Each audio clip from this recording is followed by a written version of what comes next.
Assalamualaikum warahmatullahi ta'ala wabarakatuh. Alhamdulillahi rabbil alamin. Wassalatu wassalamu ala rasulina Muhammadin wa ala alihi wa sahbihi ajma'in. Allahumma aghnina bil ilmi wa zayyinna bil hilmi wa akrimna bit taqwa wa jammilna bil afiyati ya arhamar rahimin. Rabbi shrah li sadri wa yassir li amri wahlul 'uqdatam min lisani yafqahu qawli. Rabbi yassir wa la tu'assir wa tammim bil khair wa bika nasta'in wa la hawla wa la quwwata illa billahil aliyyil azim. Alhamdulillah, tuan-tuan yang dirahmati Allah Subhanahu wa taala. Pada malam ni kita lihat mengenai dengan zikir dan juga doa, sama ada kepada orang yang hidup ataupun untuk orang yang telah meninggal dunia. Sebelum ni kita telah bincang panjang mengenai dengan pembacaan Quran kepada yang hidup ataupun kepada si mati. Seperti mana kesimpulan yang kita dah simpulkan pada minggu yang lalu, iaitu pandangan majoriti di kalangan ulama fiqh, iaitu ulama Hanafi, ulama Hanbali dan juga ulama yang terkemudian mutaakhirin di kalangan ulama Maliki dan juga Syafi'i, iaitu mereka menyatakan sampai pahala kepada si mati. Kerana masalah sampai pahala bacaan kepada si mati ataupun tidak sampai, itu kita hanya berserah kepada Allah Subhanahu wa taala. Kerana dengan kurniaan Allah, dengan pemurahnya Allah Subhanahu wa taala, Allah taala berhak untuk memberikan pahala tersebut kepada si mati ataupun sebaliknya. Sebab itu Imam Al-Qarrafi dalam mazhab Maliki, dia menyatakan, bersandarkan kepada mazhab jumhur, majoriti di kalangan ulama. Dia kata masalah ini walaupun mukhtalaf fih, iaitu ulama berbeza pendapat dalam masalah pembacaan Quran sampai kepada si mati ataupun tidak, maka tidak sayugianya lah kita untuk mengihmalkan ataupun kita mengabaikan perkara ini, kerana hak menyampaikan kepada si mati itu adalah perkara ghaib. Dia bukanlah khilaf syar'i pada hukum syar'i, khilaf pada hukum syar'i, bukan perbezaan pendapat di kalangan ulama mengenai hukum tu. Hukum syar'i maksudnya hukum haram, halal, haram, wajib dan sebagainya. Tetapi dia adalah mengenai dengan sampai ataupun tidak pahala kepada si mati. Itu kita bersangka baik dengan Allah Subhanahu wa taala, dan Allah taala boleh buat apa yang dia nak, dan Allah taala boleh sampaikan apa yang dia mahu. Itu kesimpulan yang kita bincangkan pada minggu yang lalu. Walaupun di sana ada pelbagai dalil, sama ada Quran, hadis dan juga dalil-dalil yang lain yang kita sebutkan. Dan adalah sangkalan di kalangan ulama yang setuju, ulama yang tak setuju. Mereka saling berdebat di antara sesama mereka. Kesimpulan yang saya beritahukan, yang seperti mana yang saya beritahukan tadi. Okey, alhamdulillah, kita lihat pada malam ini mengenai zikir untuk orang yang lain, bagi pihak orang lain. Bila sebut tentang zikir, adalah zikir yang disyariatkan. Zikir tasbih subhanallah, tahlil la ilaha illallah, tahmid alhamdulillah, takbir Allahu akbar. Ini semua zikir yang disyariatkan. Yang mertera semua tidak termasuklah. Cuma persoalannya menghadiahkan pahala zikir kepada orang lain. Saya berikan satu gambaran masalah, iaitu seseorang yang berzikir kepada Allah Subhanahu wa taala, sama ada zikir tasbih subhanallah, alhamdulillah, Allahu akbar, ataupun la ilaha illallah, sama ada dia zikir pagi dan juga petang, kemudian dia sedekahkan pahala zikir tersebut kepada si mati ataupun kepada orang yang hidup, adakah zikir tersebut memberi manfaat kepada orang yang hidup dan juga orang yang mati? Adakah pahala yang sampai kepada mereka? Jadi di sini ulama-ulama fiqh mereka berbeza pendapat. Pendapat ulama-ulama fiqh mengenai masalah ini adalah pendapat mereka mengenai menghadiahkan pahala selawat, menghadiahkan pahala solat dan juga puasa kepada orang lain. Sebenarnya masalah yang sama. Masalah zikir kepada orang lain samalah masalah zikir dan juga masalah zikir untuk bagi pihak orang lain, sampaikan pahala kepada orang lain. Samalah seperti sembahyang dan juga puasa kepada orang lain yang kita bincangkan dahulu, iaitu di sana ada dua pandangan yang besar di kalangan ulama. Satu pandangan ulama Hanafi dan juga ulama Hambali, mereka menyatakan sampai pahala zikir kepada si mati, dan kepada orang yang hidup pun sampai. Dan begitulah mereka berpandangan mengenai dengan solat dan juga puasa, sampai pahalanya kepada si mati ataupun orang yang hidup. Ibnu Nujaim dalam mazhab Hambali, dia menyatakan apa, manusia ini berhak bagi dia untuk menjadikan pahala amalannya untuk orang lain. Sama ada pahala amalan itu solat ke, puasa ke, sedekah ke, bacaan Quran ke, zikir ke, tawaf ke, haji ke, umrah ataupun apa-apa ibadat,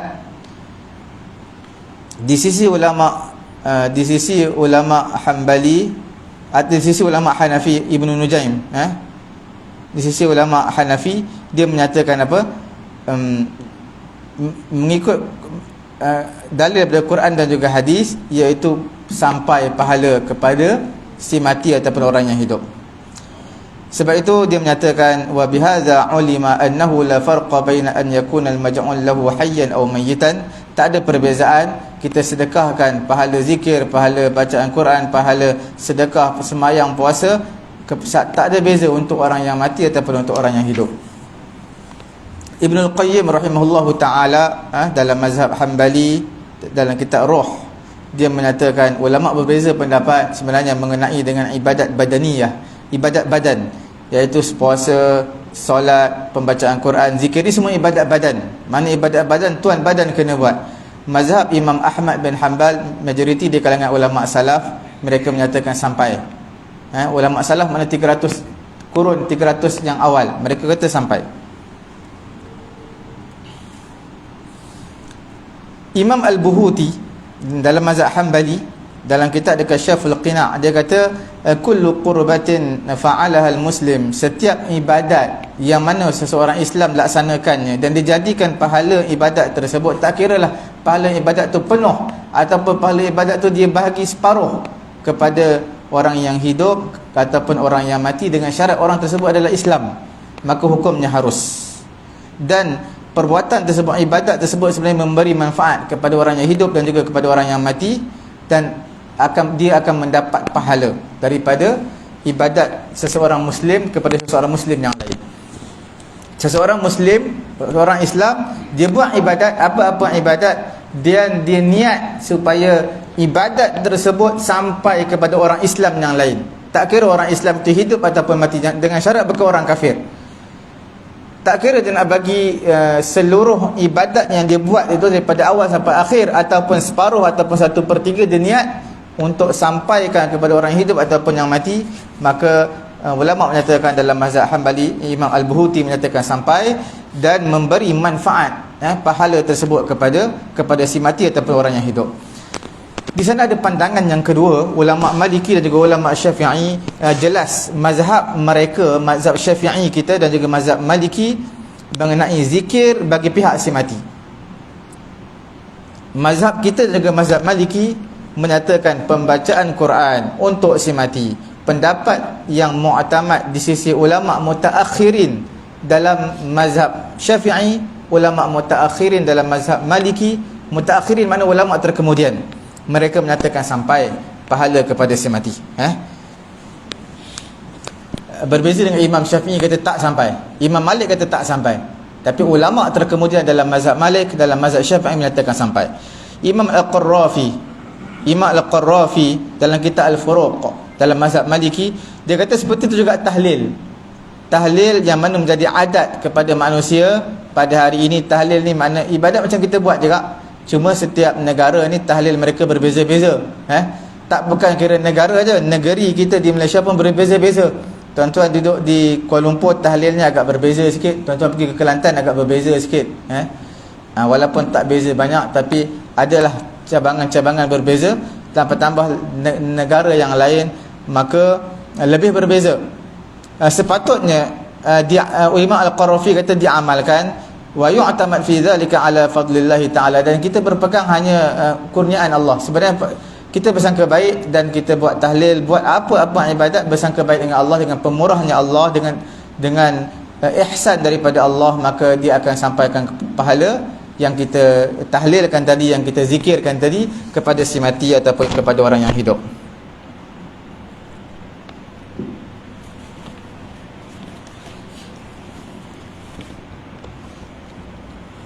Kemudian apabila seorang manusia berdoa selepas daripada zikir, doa apa? Untuk sampainya pahala kepada si mati.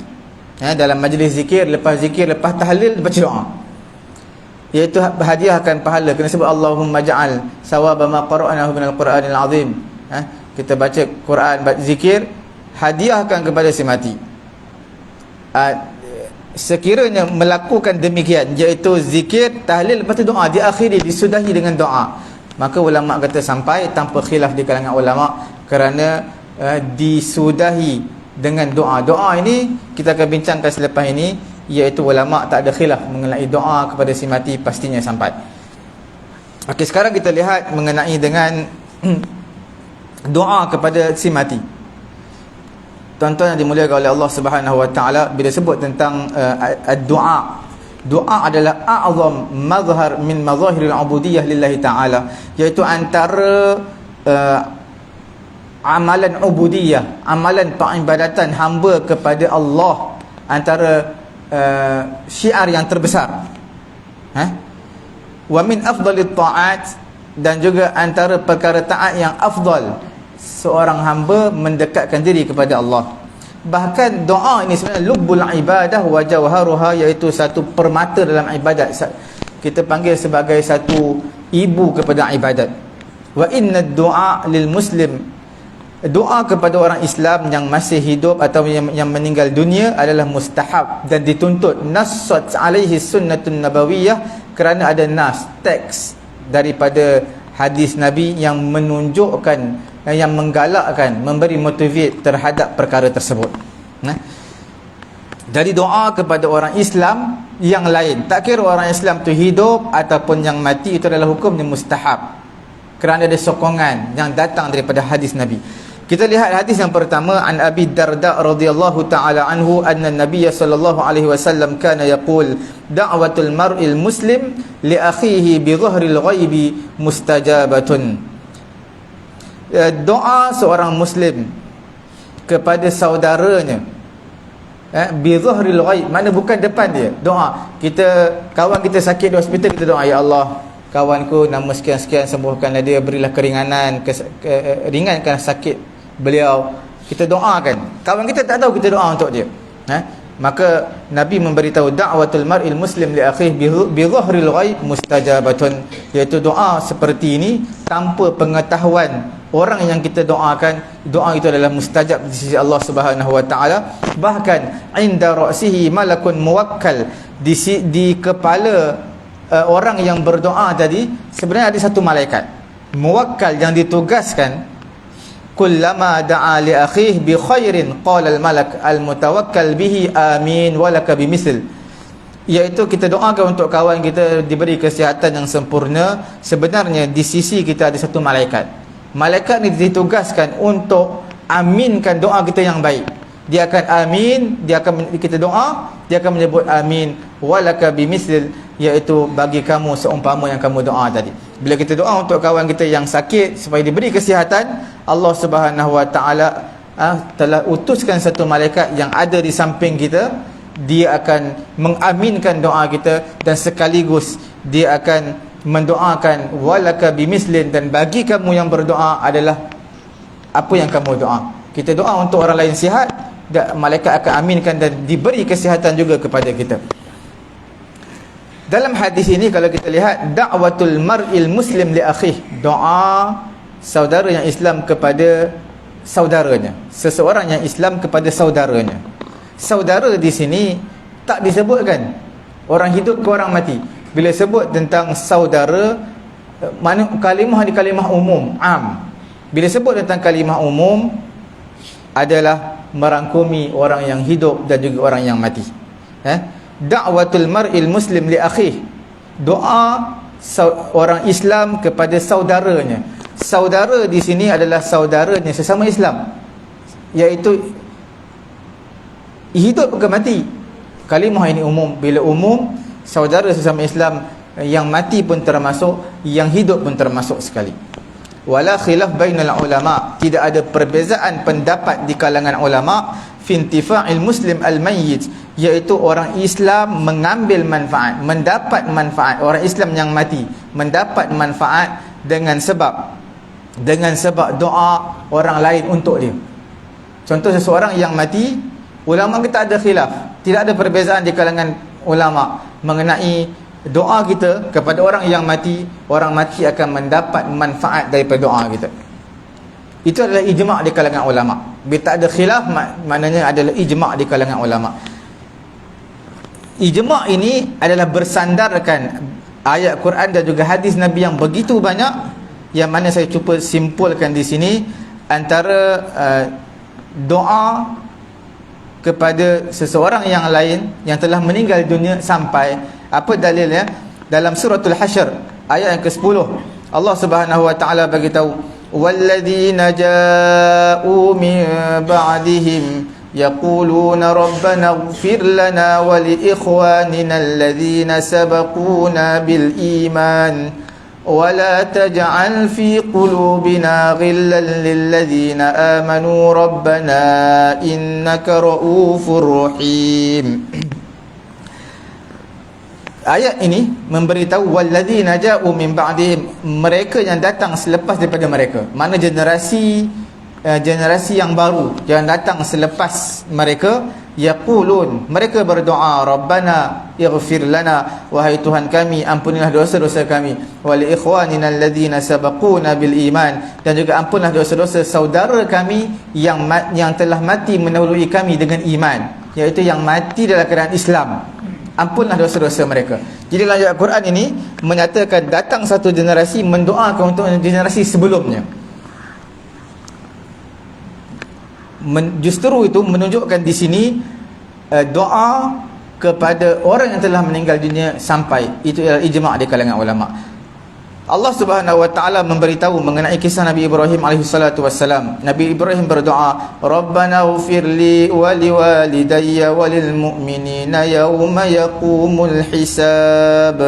Wahai Tuhan kami, ampunilah dosa aku, dosa kedua ibu bapa aku, dan juga dosa orang-orang beriman, yauma yaqumul hisab, pada hari pada hari penghisaban. Dalam surah Ibrahim ayat ke-41, di mana dalil daripada ayat Quran ini, Ibnu Qayyim menyatakan Allah Subhanahu wa taala memuji kepada orang beriman, orang Islam, dengan istighfar mereka kepada orang-orang yang beriman sebelum daripada mereka. Mana satu generasi mendoakan untuk generasi yang sebelumnya yang telah meninggal dunia. Allah Ta'ala puji perbuatan tersebut. Fadalla ala intifa'ihim bistighfaril ahya, maka menunjukkan mereka mendapat manfaat dengan istighfar orang-orang yang hidup. Dengan sebab istighfar orang-orang yang hidup. Orang yang hidup, mereka istighfar untuk orang yang telah meninggal dunia. Mana orang yang hidup mendoakan keampunan untuk orang yang telah meninggal dunia, orang meninggal dunia mendapat manfaat doa tadi. Itu dalil daripada Quran. Dalil daripada hadis daripada Uthman ibn Affan radhiyallahu taala anhu, qala kana an-nabiy sallallahu alaihi wasallam idza faragha min dafnil mayyit waqafa alaihi faqala istaghfiru li akhikum wasalu lahu bitathbit fa innahu al-an yus'al. Daripada Uthman ibn Affan radhiyallahu taala anhu, dia telah berkata, Nabi sallallahu alaihi wasallam bersabda, idza faragha min dafnil mayyit, apabila seseorang dah selesai daripada pengebumian mayat, telah selesai pengebumian mayat, mayat dah ditanam, waqafa alaih, Nabi SAW bila dah selesai kebumikan mayat, Nabi akan berdiri di sisi kubur, dan Nabi akan berkata, istaghfiru li akhikum, kamu semua mintalah keampunan, doalah keampunan untuk saudara kamu ini yang telah meninggal dunia, wasalu lahu bitathbit, dan kamu doalah, mintalah kepada Allah untuk si mati ini tasbit, ditetapkan pendirian dia, fa innahu al-an yus'al, kerana sekarang ini mayat sedang disoal. Jadi menunjukkan Nabi kata istaghfiru li akhikum, minta ampun untuk saudara kamu ni. Sebab apa Nabi suruh minta ampun? Maknanya sampai. Bila Nabi suruh itu, mana benda tersebut sampai. Wasalu lahu bitasbit, doa untuk dia, minta kepada Allah supaya Allah Ta'ala beri keteguhan iman kepada dia, kerana dia sedang disoal oleh malaikat dalam kubur. Hadis yang kedua, an Abi Hurairah radhiyallahu ta'ala anhu, anna Rasulullah sallallahu alaihi wasallam qala idza mata al-insan inqata'a anhu 'amaluhu illa min salasah waladin wa sadaqatin jariyatin. Kemudian Nabi menyatakan di akhir itu wa waladin salihin yad'u lah, wa waladin salihin yad'u lah, iaitu anak yang mendoakan, anak yang soleh yang mendoakan untuk ibunya ataupun ayahnya. Jadi bila mati seorang anak Adam, terputus amalannya semua, melainkan 3 perkara, iaitu sedekah jariah dan juga al-ilm yuntafa'u bih, iaitu ilmu yang diambil manfaat daripadanya, dan juga yang ketiga adalah doa anak yang soleh untuk ibu dan juga ayahnya. Sebab apa disebutkan doa anak yang soleh? Nak bagi tahu doa ini sampai kepada si mati. Dia berbeza dengan ayat Quran, berbeza dengan zikir yang kita sebutkan tadi. Kerana zikir ini ulama berbeza pendapat. Ayat Quran sampai kepada si mati ataupun tidak, ulama berbeza pendapat. Hanya kita bersangka baik dengan Allah, dengan kurniaan dan juga ihsan Allah Subhanahu Wa Taala, akan sampaikan pahala ini kepada si mati. Tentang doa tak ada khilaf di kalangan ulama berdasarkan dalil hadis yang kita bacakan tadi. Kita lihat daripada Umar radhiyallahu taala anhu, qala, dia telah berkata, ista'zantu nabi sallallahu alaihi wasallam fil umrah, aku minta izin kepada Nabi untuk menunaikan umrah. Fa'adina li, Nabi berizin kepada aku. Wa qala, Nabi sallallahu alaihi wasallam bersabda, la tansana ya ukhay min du'aika, jangan kamu lupakan aku wahai saudara karib aku. Wahai saudara karib aku, janganlah kamu, la tansana, jangan kamu lupa kepada aku, min du'aik, jangan kamu lupa untuk doa kepada aku. Mana jangan lupakan doa kamu kepada aku. Jadi ini menunjukkan, dalam satu riwayat yang lain Nabi kata apa? Ai ukhay, wahai saudara karib aku, asyrikna fi du'aik wa la tansana, kongsikan kepada kami doa kamu. Dah, mana selitkan doa kamu, titipkan nama kami dalam doa kamu. Wala tansana, jangan kamu lupa kepada kami. Jadi hadis-hadis yang kita sebutkan ini memberi faedah, iaitu istihbab ad-doa, dituntut untuk berdoa kepada orang lain, sama ada orang yang hidup ataupun orang yang mati. Dalilnya cukup banyak kita sebutkan tadi, seperti mana Sayyidina Umar minta izin kepada Nabi untuk menunaikan umrah. Nabi kata, la tansana, jangan kamu lupa ya ukhay min du'aik, doa kamu kepada aku, jangan kamu lupa. Jadi Nabi masih hidup, jadi Nabi minta doa kepada Sayyidina Umar. Ini menunjukkan walaupun Nabi lebih baik daripada Sayyidina Umar, sebab Sayyidina Umar bukan Nabi, Nabi adalah Nabi. Jadi itu pun Nabi minta doa kepada Sayyidina Umar. Ini menunjukkan al-mafdul, walaupun dia Nabi itu afdal, boleh minta doa kepada yang mafdul. Mana orang yang lebih baik boleh minta doa kepada orang yang lebih rendah darjat daripadanya. Dan hadis yang pertama daripada Uthman ibn Affan menunjukkan bila mana Nabi telah kebumikan mayat, Nabi berdiri di samping mayat, kemudian Nabi kata apa? Nabi kata, istaghfiru li akhikum, doakan, minta keampunan untuk mayat. Jadi ini makna doa untuk si mati. Dan hadis daripada Umar tadi adalah doa untuk si hidup, doakan untuk Nabi itu yang masih hidup.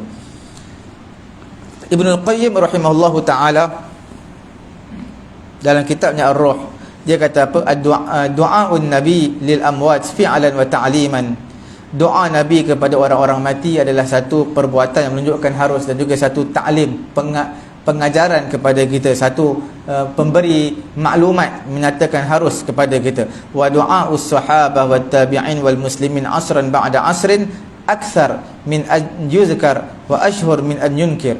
Doa sahabat Nabi, doa tabi'in, doa orang Islam yang satu zaman selepas satu zaman sebenarnya sangat banyak, untuk disebutkan, dan sangat masyhur berbanding orang yang mengingkari perkara tersebut. Mana ulama yang ingkar ini sedikit sangat berbanding mana perbuatan daripada sahabat, daripada Nabi dan juga orang-orang Islam dan juga zaman selepas sahabat, zaman tabi'in. Kemudian kita lihat haqiqatun niyabah fi du'a, iaitu au mahiyatul intifa' bi du'ail khair. Apakah hakikat menggantikan pada doa ini? Iaitu mahiyatul intifa', mengambil manfaat itu sendiri dengan doa orang lain. Apa maksudnya? Tak ada khilaf di kalangan ulama, iaitu orang Islam mengambil manfaat. Orang Islam yang mati dapat mengambil manfaat dengan sebab doa orang lain untuk si mati tadi. Tetapi mahiyatul intifa' bi du'ail khair ghairu wadihah fi kutubil fuqaha. Mahiyatul intifa' iaitu mengambil manfaat, mengambil faedah dengan sebab doa orang lain, itu tak jelas dalam kitab fiqh. Ambil manfaat apa yang dimaksudkan mengambil manfaat? Sebahagian di kalangan ulama fiqh dia sebut mas'alatud du'a lil ghair, iaitu isu mengenai dengan masalah doa kepada orang lain. Termasuklah ibadat-ibadat yang sah padanya niyabah, iaitu yang sah untuk seseorang mewakilkan seseorang yang lain secara mutlak.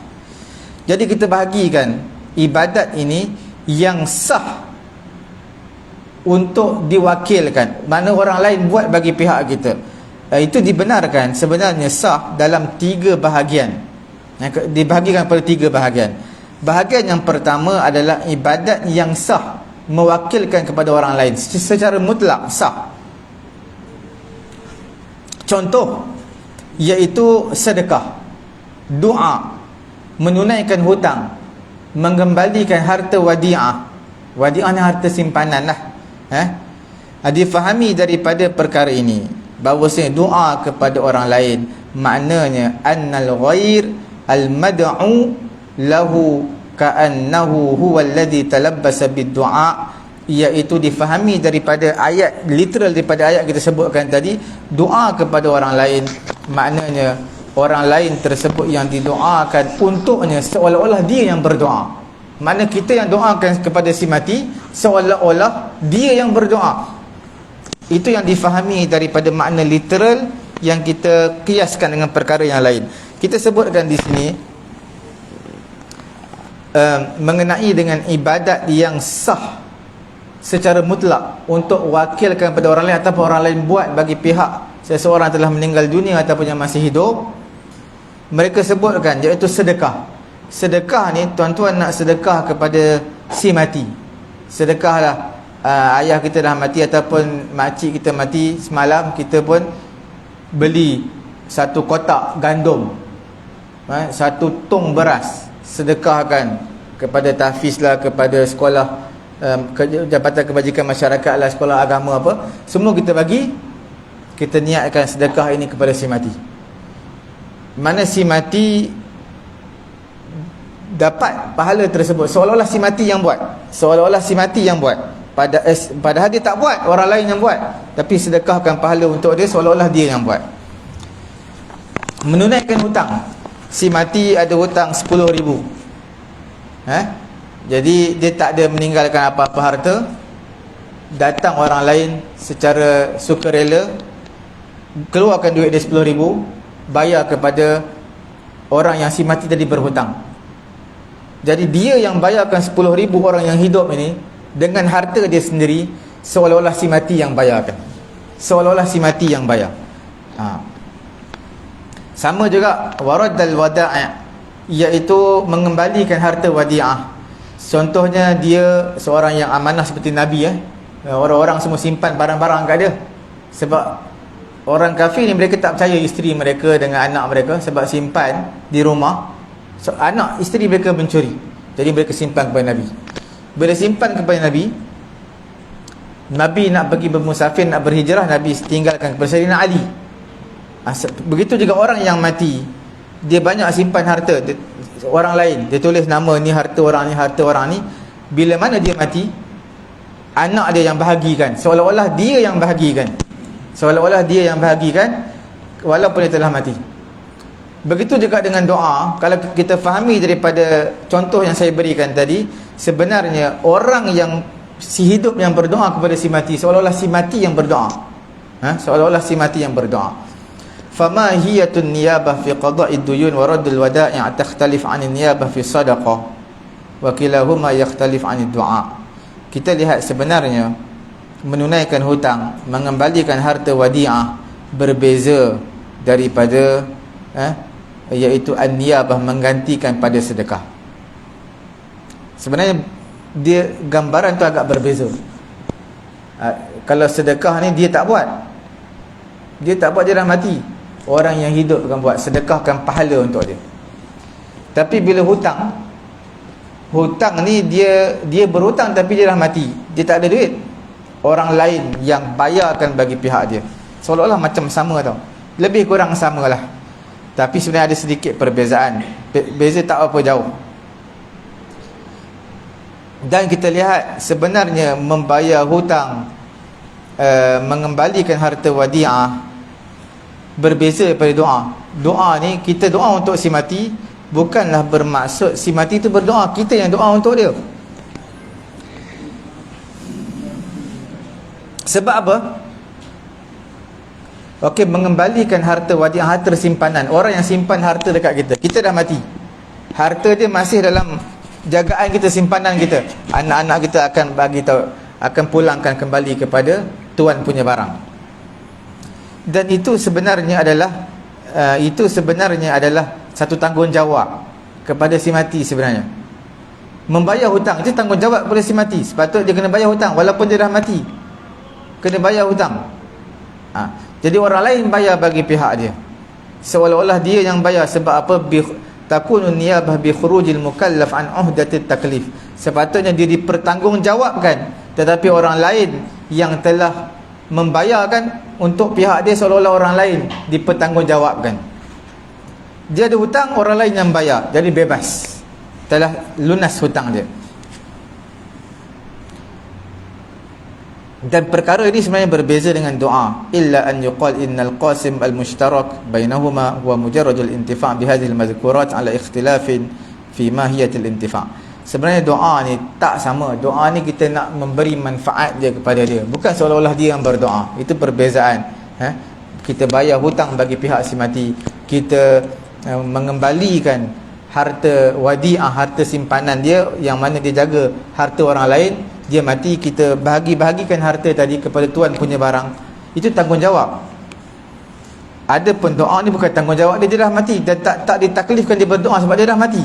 Jadi orang lain yang berdoa untuk pihak dia. Di kalangan ulama fiqh ada yang menyebut masalah doa ini kepada orang lain termasuk dalam ibadat yang sampai pahalanya kepada si mati. Imam An-Nawawi rahimahullahu ta'ala dalam kitab dia Al-Azkar, kitab Imam An-Nawawi dalam Kitabul Marad wal Maut, dia kata apa? Dia kata ijma' di kalangan ulama, sebulat suara di kalangan ulama, doa kepada orang yang telah meninggal dunia memberi manfaat doa tersebut kepada mereka, dan sampai pahala tersebut kepada mereka, kepada si mati. Hadza yush'ir, ini menunjukkan apa dia? Doa kepada si mati ini yang sarif sawabuhu lil mayyit. Doa kepada si mati maksudnya pahala doa tadi kan sampai kepada si mati. Ini yang dimaksudkan dengan intifa', memberi manfaat doa orang lain kepada si mati. Pahala doa disampai kepada si mati. Maka tak dapat tidak di sini perlu dijelaskan mahiyatul intifa', iaitu benefit, faedah yang dia dapat, si mati dapat. Perlu jelaskan sebenarnya apa dia. Sebab itu yumkinul qaul, bolehlah kita simpulkan di sini inna doa ini adalah ibadat badaniyah, iaitu ibadah badaniyah, iaitu ibadat badan. Lahu athar tatarattab alaih, bagi ibadat badan ini, bagi doa ini, dia ada kesan yang akan terhasil daripadanya. Wa yumkin, dan mungkin kita bataskan kesan-kesan daripada doa ini ada beberapa perkara, iaitu 3 perkara. Perkara yang pertama, bila seseorang itu berdoa kepada orang yang meninggal dunia, akan mendapat apa? Mendapat pahala. Orang yang mati akan mendapat pahala doa sebab orang doa untuk dia. Perkara yang kedua, dia akan mendapat madlulud doa, iaitu benda yang didoakan. Apa dia? Iaitu akan mendapat keampunan daripada Allah Ta'ala. Sebab bila kita doa untuk si mati, kita doa apa? Takkan nak bagi dia banyak harta, tak ada guna. Nak doa apa untuk orang yang telah meninggal? Dia doa keampunan. Itu yang paling mahal, yang diperlukan. Kita doa Allahumma ghafir lil muslimin wal muslimat, Allahumma ghafir kepada si fulan, Allahumma ghafir li fulan, ya Allah ampunkan dosa si fulan. Bila kita berdoa kepada dia, dan maka madlulud doa, benda yang didoakan itu sampai. Perkara yang ketiga, al-khuruj an uhdatut taklif bihi, lianna doa masnun fi kulli al-awqat wa qad yajib. Dan terkeluarlah daripada uhdatut taklif, terkeluar daripada skop tanggungjawab dia, kerana doa ini perkara yang sunat pada setiap waktu. Kadang-kadang jadi wajib doa ni. Kita doa dalam sembahyang wajib doa, iyyaka na'budu ihdinas siratal mustaqim, tunjukkanlah kepada kami jalan yang lurus. Doa itu wajib baca, kata tak sah sembahyang. Secara umumnya doa ni hukumnya sunat pada setiap waktu, dan dia terkeluar daripada uhdatut taklif. Dia tak, orang mati dia tak ada manfaat doa lagi, sebab dia dah tak ada apa-apa mas'uliyah, tanggungjawab ataupun taklif ke atas dia. Fahal tantaqil hadhihi al-athar lil mad'ulah al-mayt aw al-hayy wa yantafi'u biha am yantaqil ba'daha duna ba'd wa man alladhi yasiluhu minha wa yanfa'uhu? Adakah kesan doa tadi akan berpindah, kesan doa akan berpindah kepada orang yang didoakan, sama ada orang doakan tu hidup, orang yang hidup ataupun orang yang mati, dan dia boleh ambil manfaat dengan sebab kesan doa tadi, ataupun berpindah sebahagian kesan doa kepada orang yang didoakan. Dan adakah sampai man ladzi yasiluhu minha wa yanfa'uh, apa yang sampai kepada orang yang didoakan, dan apa yang memberi manfaat kepada dia. Itu yang kita akan jelaskan. Kita jelaskan seperti yang kita sebutkan tadi, ada 3 perkara. Perkara yang pertama adalah husulus sawab, mendapat pahala. Sebab pahala berdoa ini adalah dapat kepada siapa? Dapat kepada da'i. Da'i ini orang yang berdoa. Pahala doa ini dapat kepada ad-da'i, bukan al-mad'u, kepada orang yang berdoa, bukan orang yang didoakan. Kerana dia yang berdoa, perbuatan dia yang berdoa, dia yang dapat pahala. Orang mati tak berdoa, dia tak dapat pahala doa. Illa idza wahaba ad-da'i thawab ad-du'a lil ghair, melainkan orang yang berdoa disedekahkan pahala doa ini, pahala bacaan doa ini kepada si mati, maka dapat. Fayarji' dzalika ila al-mas'alah al-khilafiyah fi ihda'i sawabi qira'atil Quran lil ghair. Bila mana seseorang berdoa dan dia hadiahkan doa ini, pahala doa ini hadiahkan kepada si mati, ini adalah masalah khilaf yang kita sebutkan tadi.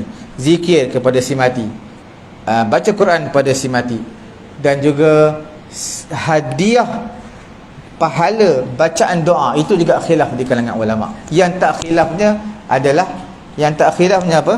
Yang tak khilafnya adalah manfaat doa tadi. Pahala doa itu menjadi khilaf di kalangan ulama. Menjadi khilaf makna menjadi perbezaan pendapat di kalangan ulama. Amma mujarradud doa, ada pun semata-mata doa kepada orang lain, fayaqtasir sawabud doa lid-da'i. Bila mana dia semata-mata doa untuk orang lain, tak kira orang tu hidup ataupun mati, dia doa. Orang yang didoakan tu hidup ataupun mati, dia berdoa, maka semata-mata doa, pahala tu hanya dapat kepada orang yang berdoa. Ad-da'i lam yahib as-sawab wa lam yaqsud ihda'uhu lil mad'ulah. Kerana dia berdoa walaupun untuk orang lain, tapi dia tak niatkan pahala untuk orang lain, jadi pahala itu terbatas kepada diri dia. Oleh yang demikian, Al-Imam An-Nawawi rahimahullahu ta'ala Seperti itulah orang yang sependapat dengan Imam An-Nawawi. Dia menyatakan ad-du'a lil amwat, doa kepada orang yang telah meninggal dunia, doa tersebut memberi manfaat kepada orang yang telah meninggal dunia dan pahala tersebut sampai kepada mereka. Doa kepada orang yang meninggal dunia, manfaat doa itu sampai kepada mereka dan pahala juga sampai kepada mereka.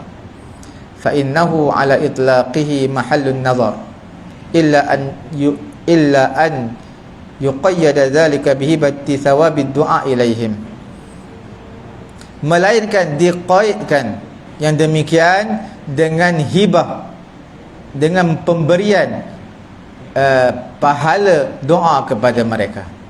Jadi semata-mata doa kepada si mati, manfaat tu dapat, doa dapatlah manfaat doa itu. Cuma mengenai dengan pahala doa, sekiranya dia niat sedekahkan pahala doa, maka akan dapat. Dia sebenarnya masalah ini sedikit rumit lah, sebab dia agak mendalam. Sebenarnya kita doa, manfaat doa tu dapat cukup. Pahala doa tu nak niat pahala doa dapat kepada ni pun tak apalah, kepada si mati. Pahala doa tu sebenarnya satu benda yang lain. Tapi Imam An-Nawawi dia menyatakan doa kepada si mati memberi manfaat kepada mereka, makna sampai pahala tu kepada mereka. Itu secara mutlak lah kalau kita lihat. Cuma kalau kita lihat secara halus lagi, dia kata dapat manfaat doa tu bukan pahala. Pahala kena niat yang lain. Okey. Kemudian kita lihat perkara yang kedua, iaitu tahqiqu madlulid doa. Manfaat doa ini iaitu akan direalisasikan benda yang didoakan, seperti keampunan juga rahmat Allah Subhanahu Wa Taala. Sebab tu kita doa untuk orang mati apa? Allahumma ghfir lahu warhamhu wa'afihi wa'afu anhu. Wahai Allah, ampunlah dosanya, kasihanilah dia, beri rahmat kepada dia. Ini yang terhasil kepada lil ghairil, kepada orang lain, sama ada orang tu hidup ataupun yang mati. Dengan izin Allah Ta'ala, dia boleh mengambil manfaat dengan sebab doa. Dia akan mendapat rahmat Allah, akan mendapat ampunan Allah, tak kira hidup ataupun mati. Wa ma'a dhalik la yamna' husulu misli madluli hadha du'a lidda'i. Dan tak juga tidak ditegah juga, tak mustahil juga mendapat seumpama yang didoakan ini kepada orang yang berdoa. Dia doa untuk orang lain, dia juga dapat keampunan tersebut. Sebab itu berdasarkan hadis yang kita bacakan tadi, hadis Abu Darda, kullama da'a li akhihi bi khairin, setiap kali dia doakan untuk saudaranya yang Islam, dia doakan kebaikan, qala al malakul muwakkalu bihi, malaikat yang ditugaskan yang duduk di sampingnya akan berkata, akan mengaminkan doa dia, dan doa malaikat akan berkata walaka bimislin, dan bagi kamu seumpama apa yang kamu doakan. Perkara yang ketiga, yang terakhir adalah al-khuruj an uhdatit taklif, keluar daripada apa yang dipertanggungjawabkan. Hadza la yaqtasir 'ala al-fard bal taklif yushmilu sunnah aidan wal insan mukallaf bidu'a. Ini tidak terbatas kepada fardu.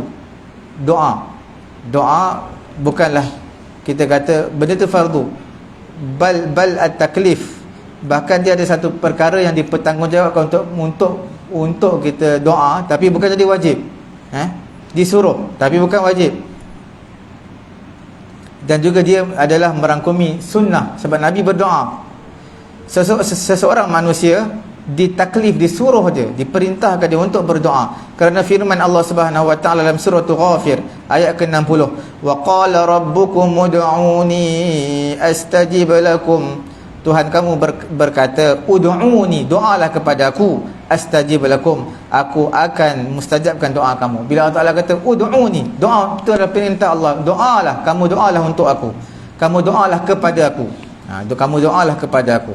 Innal ladzina yastakbiruna an ibadati sayadkhuluna jahannama dakhirin, iaitu sesungguhnya orang yang takabur, tak nak buat ibadat kepadaku, tak nak berdoa kepadaku, sayadkhuluna jahannama dakhirin, mereka akan masuk neraka jahanam dalam keadaan hina.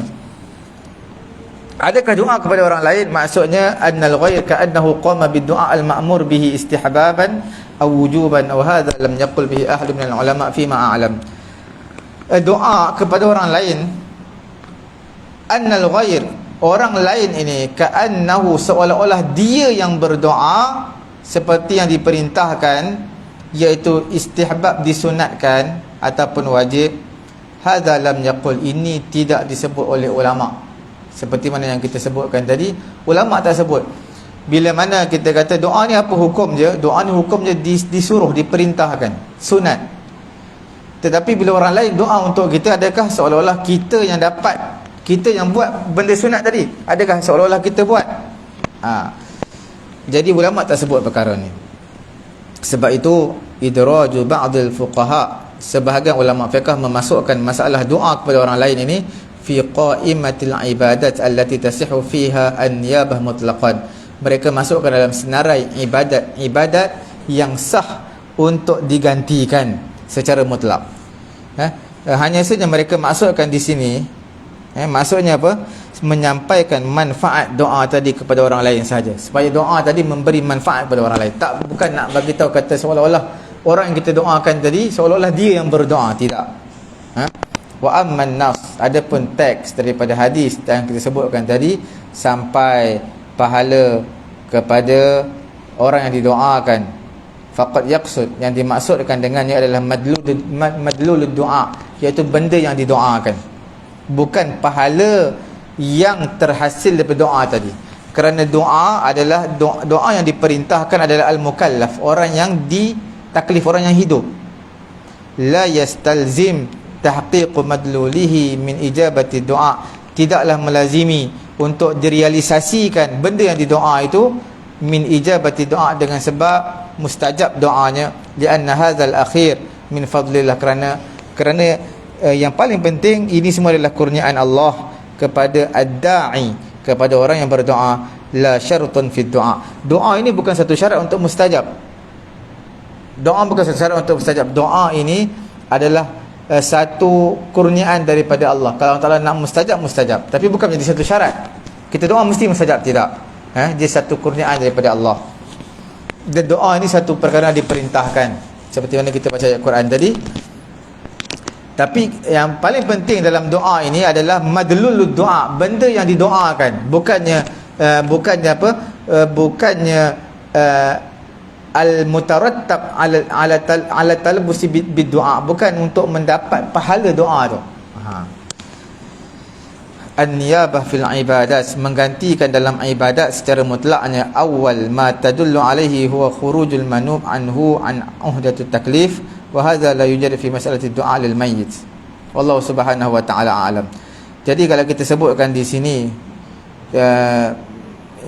doa termasuk dalam ibadat yang boleh secara mutlak. Tapi kita kena tahu, bila orang yang mati, dia tak boleh doa dah, dia tak ada taklif, tak ada tanggungjawab untuk doa dah, tak ada, sebab dia tak ada apa-apa amalan lagi. Jadi di sini maksud manfaat daripada doa untuk si mati. Illa anna niyabah fi du'a fi haqqil khuruj an udat taklif yumkin tasawwurha fi du'a al-istikharah. Mungkin kita katakan gambarannya pada doa untuk orang lain ini adalah doa istikharah. Sebahagian ulama fiqh dia mentekskan, menaskan, iaitu harus istikharah bagi pihak orang lain. Kita yang buatkan istikharah, solat 2 rakaat istikharah untuk orang lain. Dan masalah ini walaupun tak disebutkan dalam kitab-kitab fiqh, melainkan di sisi ulama-ulama, sebahagian ulama mutaakhirin yang terkemudian saja, faqad kasura soal, tapi banyak bertanyakan soalan mengenai isu ini, iaitu doa ini kita nak apa daripada doa, iaitu madlul doa, benda yang didoakan dapat direalisasikan, perkara tersebut dapat dimustajabkan. Tapi untuk istikharah dia berbeza, sebab sebahagian ulama fiqh mereka menyatakan harus istikharah untuk orang lain. Mana orang lain nak kahwin, kita doakan, buat istikharah untuk dia, boleh, tak jadi masalah. InsyaAllah an-niyabah fil istikharah, iaitu menggantikan orang lain, membuat bagi pihak orang lain untuk istikharah, ini kita akan bincangkan secara khusus pada minggu yang akan datang, insyaAllah. Semoga Allah Ta'ala beri kefahaman kepada kita. Ada apa-apa soalan? Ada apa-apa?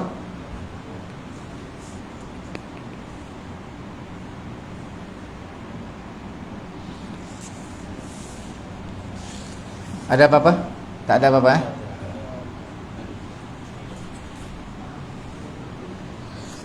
Kalau tak ada apa-apa, cukup sekadar ni lo. Mudah-mudahan Allah Ta'ala memberi kefahaman kepada kita. Kita tutup majlis dengan tasbih kafarah dan juga suratul asr. Subhanallahumma wa bihamdihi, subhanakallahumma wa bihamdika, asyhadu an la ilaha illa anta, astaghfiruka wa atubu ilaik. Bismillahirrahmanirrahim. Alhamdulillahi rabbil alamin, wassalatu wassalamu ala rasulina Muhammadin wa ala alihi wa sahbihi ajma'in. Allahumma anfa'na bima 'allamtana wa 'allimna ma yanfa'una wa zidna 'ilma. Alhamdulillahi ala kulli hal wa na'udzu billahi min hali ahli nar. Wa sallallahu ala sayyidina Muhammadin wa ala alihi wa sahbihi ajma'in. Alhamdulillahi rabbil alamin. Taqabbalallahu minna.